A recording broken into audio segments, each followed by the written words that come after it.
আসসালামু আলাইকুম। সবাই কেমন আছেন? আলহামদুলিল্লাহ, আল্লাহর রহমতে আমিও ভালো আছি।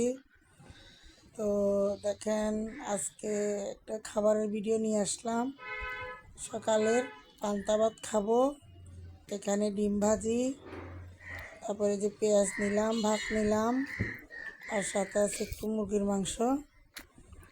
তো এই যে খাবো, অনেক দিন মন চাচ্ছে পান্তা ভাত খাওয়ার জন্য। তো এই শীতে ঠান্ডা ভাত খাচ্ছি। আসলে পান্তা ভাত খাওয়াটাই মজাই আলাদা।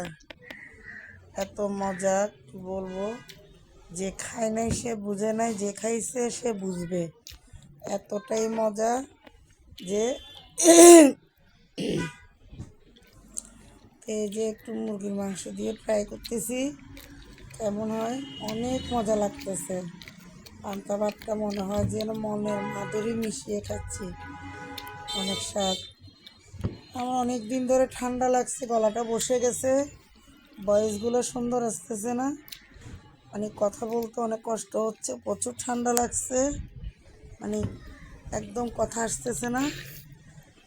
এই যে ডিম ভাজিটাও অনেক মজা হয়েছে। এই যে সকাল সকাল ঠান্ডা ভাত খাচ্ছি শীতে।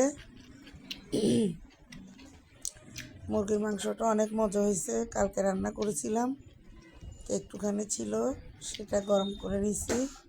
পান্তা ভাতের সাথে তো গরু মাংস হোক বা মুরগি হোক, অনেক মজা লাগে খেতে। সাথে একটা শুকনো মরিচ হলে ভালো হতো। আসলে বাসায় আজকে শুকনো মরিচ নাই, কাঁচা মরিচও নেই, তো মরিচ নিতে পারি নাই, দুঃখিত। তো শুকনো মরিচ ছিল না, কাঁচা মরিচও ছিল না, সাথে মরিচ নিতে পারি নাই। তো সবাই ভালো থাকবেন, সুস্থ থাকবেন, আল্লাহ হাফেজ।